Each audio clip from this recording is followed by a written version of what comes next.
Welcome back to Garden Talk, brought to you by the Penn State Erie County Extension Master Gardeners. I am your host for today, Mike Bailey.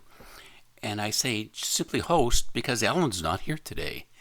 Ellen is doing well, okay, and is healthy. She's not a victim of this coronavirus, but we are not allowed to gather into a single room, okay, according to Penn State. So I'm going to fly solo here for the first few programs, and hopefully this blockade, if you will end pretty soon.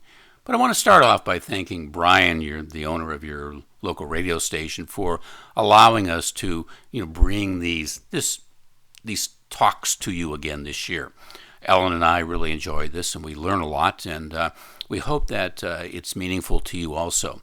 It's not meant to be some kind of a formal, program with fixed ideas, etc.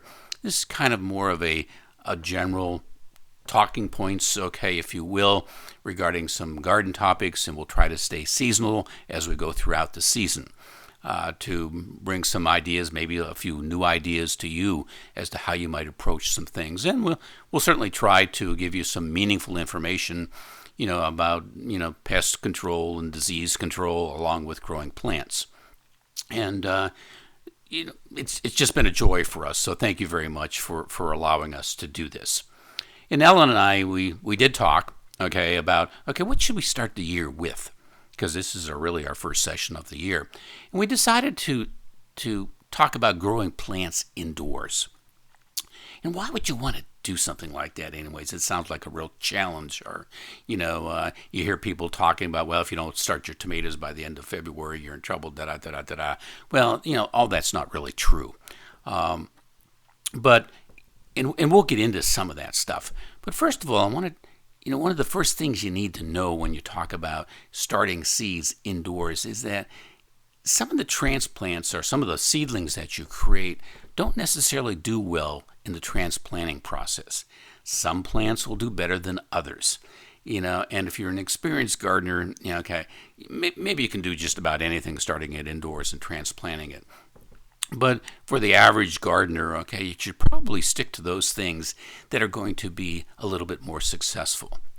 And when we talk about that, the things that are successful or that do well with starting inside, and moving to the outside location are certainly your tomatoes and your peppers and your eggplants, your squashes, your cucumbers, and things like that.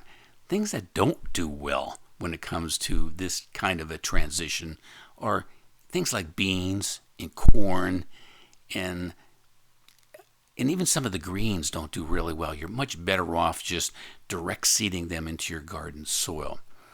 So the other thing that you want to keep in mind as you're contemplating, starting some seeds indoors is that, why do you really want to do this?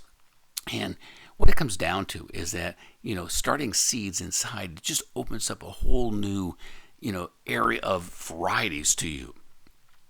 If you go to the store or you go through a catalog and you come across a lot of different varieties of plants, tomatoes and peppers and things like that you don't necessarily see, in a greenhouse. So it opens up that whole new world.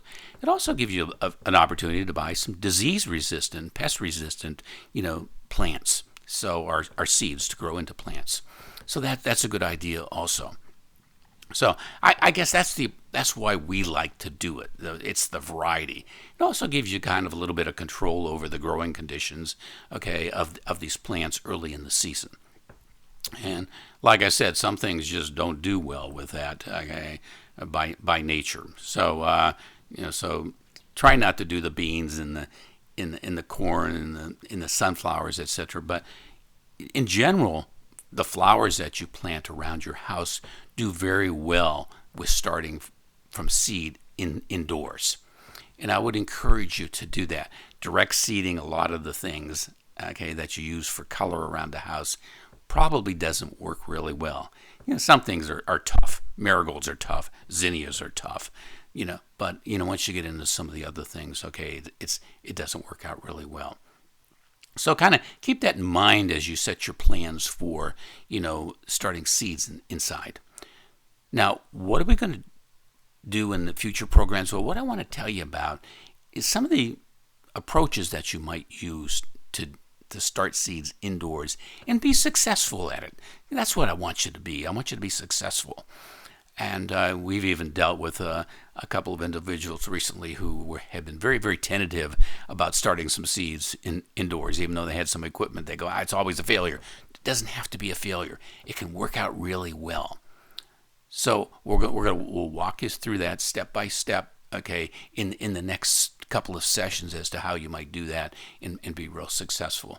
But I think I've kind of used up my time for this particular session. So, I hope to, Ellen and I hope to present a good lineup of topics for you to kind of, listen to this year. And like I said, we enjoy it and we learn a lot as we go through it. So until next time, thank you very much for listening.